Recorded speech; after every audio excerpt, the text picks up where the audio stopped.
सहर का वक्त था, मासूम कलियां मुस्कुराती थी, हवाएं खैर मकदम के तराने गुनगुनाती थी। अभी जिब्रील भी उतरे न थे काबे के मिंबर से, इतने में सदा आई अब्दुल्लाह के घर से।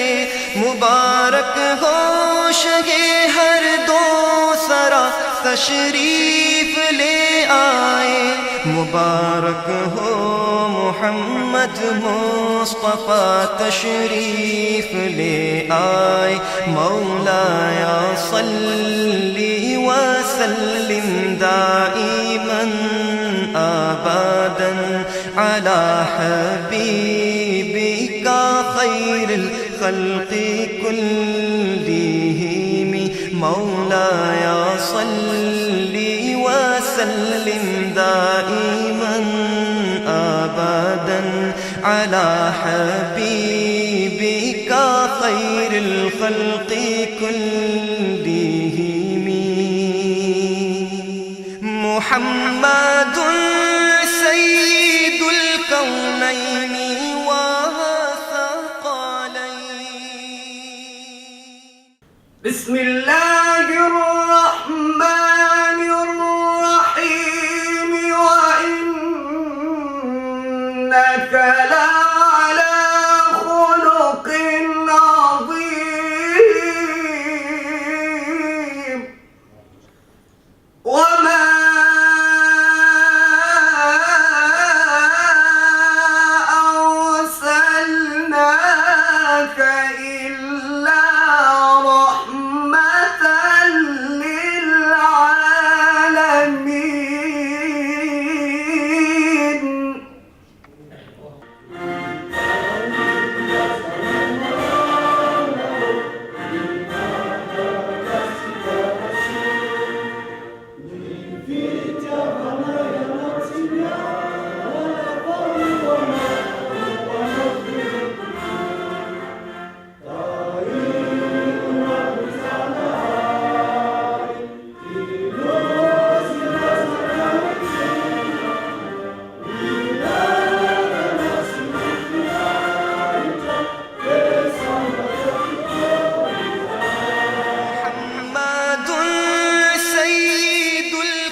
Nani jeni taifa nan nanat arna nurulala nan panaradia ardi bati vakahala ci fanra ci vanakino pevatan ci fanfus ci ano asa tapio uruna ci famun fa anagaman kanyai ci anau izai haniban karamunna fahitazna mara kariba ni mara arizanindra nunamitraha ni hafata farda wan panaradia azi izai mipetrakahu adibin pin silam seraya janwe mampriskan niullah hanamsar armandara amkanoban ras izau hetska mateutia si mitpidrana aseutsika menakagan wani zau jaumarki ni panamafisana urna ni fresakinan pin silam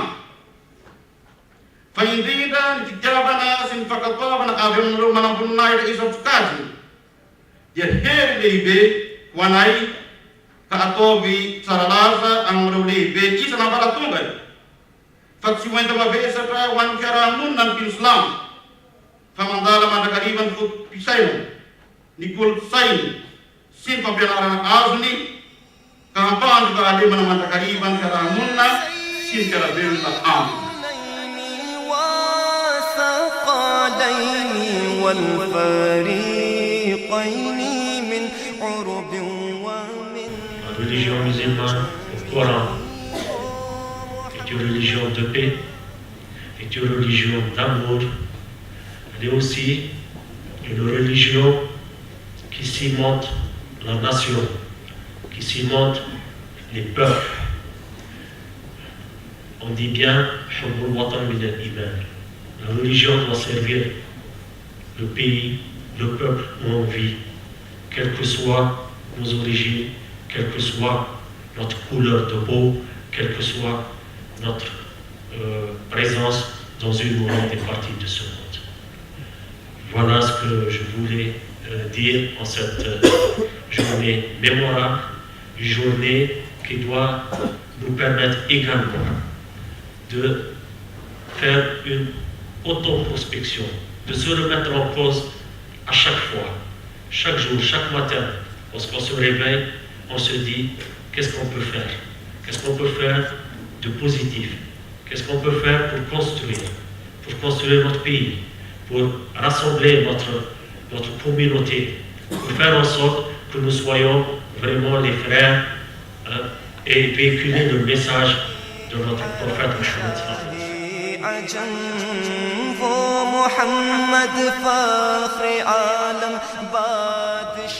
Le prophète sallallahu alayhi wa sallam a toujours clamé la fraternité parmi les hommes et son très louable dessein est d'en arriver à la naissance ou à l'avènement d'une grande famille unie, solidaire et vivant dans l'unité et la cohésion totale dans l'adoration d'Allah subhanahu wa ta'ala, le Tout-Puissant.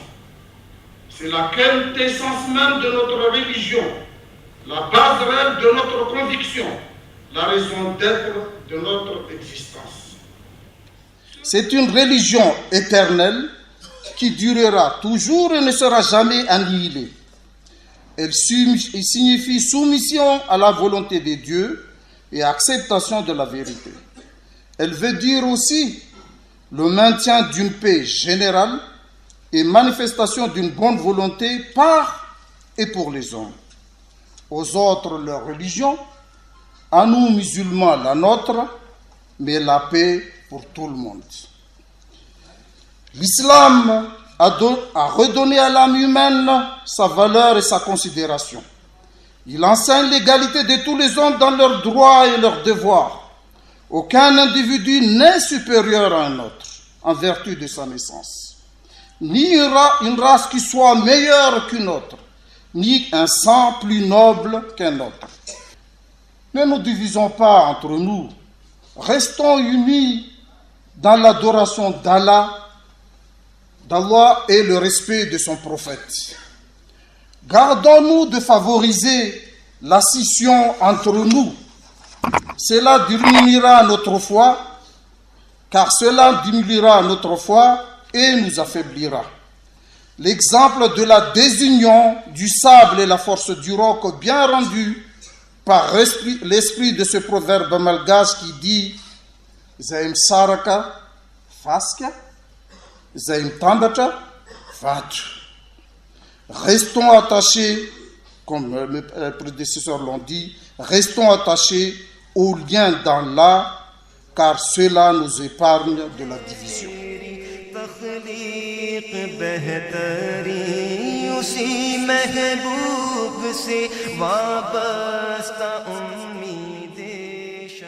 Pamela Muhammad ya Khamijapu fiatana inakile kalizote tulizo Safia Muhammad arkan la zaitsikatowi wa innaka la ala khulqin azim isnu ambuni niteka sara ambuni rita Madagascar o Famijapu fiatana armina kinaka wanao Pamela Muhammad Malagasy toetra tsara, fiavana, fifankatiavana. Izany novatsy ny mpaminany Muhammad sallallahu alaihi wasallam hoanao. Isika rehetra ka ho modely ny zanak'olombelona rehetra wa innaka la'ala khulqin adhim kwa maastuni yanareo remandrini pitundra yanareo député ni gouvernement afatra ambarao wapitanareo amin'ny filoha tsika hajaina fa ny musulmana dia toetra tsara mitonia ry Madagasikara fa tsy hisy fampirohorohoroana satria Mohammad no modely nay.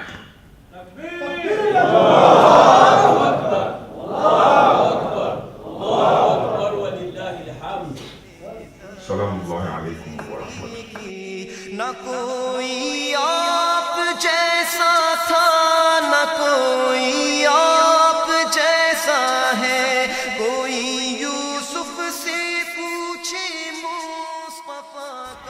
Ceci est un message de la part de Mohammed ibn Abdullah, constituant une alliance avec ceux dans la religion et le christianisme. Que nous soyons proches ou éloignés, nous sommes avec eux. Nulle contrainte sur eux et à aucun moment. Leurs juges ne seront point démis de leurs fonctions, ni leurs moines expulsés de leur monastère. Nul ne doit jamais détruire un édifice religieux leur appartenant, ça veut dire aux non-musulmans. Nul ne doit jamais détruire un édifice religieux leur appartenant, ni l'endommager, ni en voler quoi que ce soit pour ensuite l'apporter chez les musulmans. Il ajoute le prophète, si une femme chrétienne est mariée à un musulman, ce mariage ne doit pas avoir lieu sans son approbation. Une fois mariée, nul ne doit l'empêcher d'aller prier à l'église. Nul musulman ne doit violer cette alliance jusqu'au jour dernier du jugement. Comme on peut le constater, cette constitution comportait plusieurs clauses qui couvraient tous les aspects importants des droits humains, incluant la protection des minorités vivant sous un gouvernement islamique, la liberté de culte et de mouvement, la liberté de nommer leurs propres juges et de posséder leurs propriétés. Au regard de ce que nous venons de voir sur la noblesse du caractère du saint prophète, et pour l'amour de ce beau pays qui est Madagascar, je prends la liberté de vous exhorter à mettre en pratique ces enseignements pleins de sagesse et qui font défaut à notre génération actuelle, à savoir la tolérance, la paix, la non-violence, le pardon à son prochain, l'équité dans la justice et les valeurs humanitaires qui sont l'essence même de notre existence et de notre bien-être. Si nous arrivons à les mettre en pratique au niveau de chaque foyer, chaque Fouktani, chaque région, Madagascar deviendra le paradis sur la terre.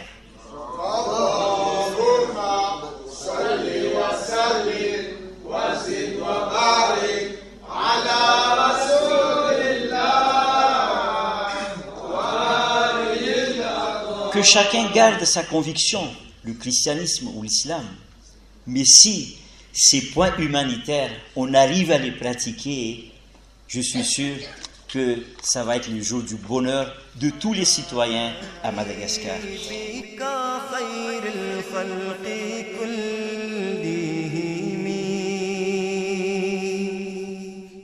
सलाम उस पर के जिसने बेकसों की दस्तगीरी की सलाम उस पर के जिसने arena lehibe ny malagasy hatrizay ny firaisakina ny firalahina ny fahaiza-miaina mampahatsiaro antsika rehetra rahalahy sanabafy ianareo ray aman-dreny ny harena lehibe zay efa nanana nireo razambentsika ary mifanaraka tsara amin'ny hafatra zay nentin'ireo mpaminanina le fanandriamanitra ho antsika ny fahaizantsika mirahina ny fifandeferatsika ny fifanapitsika ny fifampienotsika ny fifankafantaratsika ka ny mpino salamo zay mino an'andriamanitra Zanahar Allahu Jalla Jalaluhu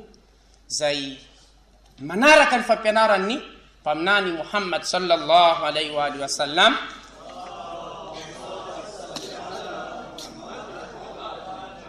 milaza izany mpaminany zany ahabbu nnasi ila llahi anfa'uhum linnas. Ny olona zay tena tian'Andriamanitra avy aminareo dia izay olona azahoan'olombelona hafa tombotsoa. Ny azahoan'ny hafa tombotsoa, ny manao soa ny hafa, zay ny be voninahitra ary ny tian'Andriamanitra aminareo. Ny olona izy zara roa, misy karazana anankiroa. Indraindray rehefa jerena mendrika hafa, zara roa na karazana roa, lahy sy vavy. Eto indray amirul mu'minin milaza antsika misy karazany roa ny olombelona. Imma aqun laka fi din aw nadhirun laka fi lkhalaq. Na izy rahalanao ara-pinoana, na izy mitovy aminao nanamboaran'Andriamanitra azy. Zara roa, tsisy ny akoatran'izay. Ka zo lehibe ananany ny amin'ny maha-ara-pinoana sy ny fitovizany amintsika mahasaro-piaro tanteraka an'Andriamanitra. Milaza izy amin'ny famaranana ao anatin'ny Korana. Ny olona manavitra olona anankiray avy amin'ny fahafatesana na avy amin'ny zavatra izay mandendrika azy sahala amin'ny nanavitra ny zanak'olombelona aketo. Satria ny maha-olombelona izay voahary misy ao anatintsika tsirairay avy dia adiditsika tsirairay avy, adiditsika miaraka ny miaro azy amin'ny fomba rehetra. Wasallallahu ala Muhammadin wa alihi wa sahbihi. कलियां मुस्कुराती थी, हवाएं खैर मकदम के तराने गुनगुनाती थी. Entre elles, confortement. Famnehel entre ianareo nambaran'i Allah sy ny mpitondranareo. Wa rafa'na ba'dahum fawqa ba'di darajat liyattakhidhu ba'dukum li ba'din sukhriya. Mba hifanampy ianareo. Idhany l'islam tsy nagnamena olo miravoravo tanana ary isan'ny obolana fahendrena tsara indrindra manao hoe izy manjoro zanaka ny ao anao tsy ravoravo tanana. Satria nagnino mpiravoravo tanana nino agnomby tagnany miraviravy, bengy tagnany miraviravy, tohizo amin'izay reo jiaby fa za tsy mahay reo jiaby. Ny mpino dia mampiavana sy ny miavana. Hubbul watani yaraka voalaza teo mina iman. Raha lay sy raha nabavisa. Mbola ity mpitsangano micro ty eto. Fa andrayo tsy Ramadan. Faharoeny misy solotena ny mpanjakana amin'ny volana io. Araka voalaza teo atiu Allah wa atiu Rasul wa ulil amri minkum. Ndakareo mpitantana nareo, ajaonareo izy reo. Wa insha Allah ta'ala rendez-vous meko atsika raiky paradis atsika jiaby miona insha Allah. Wassalamu alaikum wa rahmatullahi wa barakatuh. Abdullah के घर से मुबारक हो शगे हर दो सरा तशरीफ ले आए मुबारक हो Muhammad. Aujourd'hui, si nous sommes tous réunis ici, c'est parce que nous sommes tous convaincus que la base fondamentale de toutes les religions est la fraternité, la sincérité, le bon voisinage, le savoir-vivre et la tolérance. En tant que partenaire fiable dans le développement de ce pays, nous vous incitons à multiplier ce genre d'initiatives pour nous permettre un développement et une paix durable. Cette prise de responsabilité de la grande famille musulmane est un page précieux pour l'État malgache pour maintenir la paix et la sécurité à Madagascar.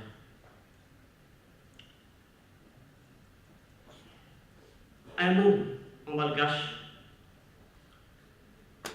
Ny fitondramanjakana malagasy dia miarahaba ny fianakaviambeny ny mpitro silamo rehetra manerana ny nosy. Nahatratra izao fotoana lehibe fankalazana ny ampy laterahany prophète Mohamady izao. Allahumma salli ala Muhammad wa ali Muhammad. Ny fitondramanjakana malagasy dia miarahaba ny mpitro silamo rehetra manerana ny nosy tratra ny taona vaovao 2020.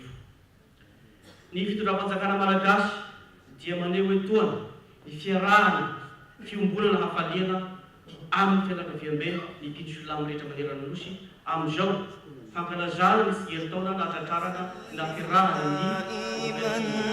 أبدا على ربنا ولا تحملنا ما لا طاقة لنا به واعف عنا واعف عنا واعف عنا واغفر لنا وارحمنا أنت مولانا فانصرنا على القوم الكافرين فانصرنا على القوم الكافرين دعواهم فيها سبحانك اللهم وتحياتهم فيها السلام وآخر دعواهم أن الحمد لله رب العالمين. اللهم صل على سيدنا محمد وعلى آله وصحبه وسلم. जिसका बिछोना था सलाम आमिना के लाल ए महबूब सुबहानी सलाम फख्र मौजूदात फख्र नौ इंसानी तेरी सूरत तेरी सीरत तेरा नक्शा तेरा जलवा तबस्सुम गुफ्तगू बंदा नवाज़ी खल्द पेशानी तेरा दर हो मेरा सर हो मेरा दिल हो तेरा घर हो तमन्ना मुख्तसर सी है मगर तमहीद तूलानी मौलाया सल्ली वसल्लिम دائما أبدا على حبيبك خير الخلق كلهم مولاي صل وسلم دائما أبدا على حبيبك خير الخلق كلهم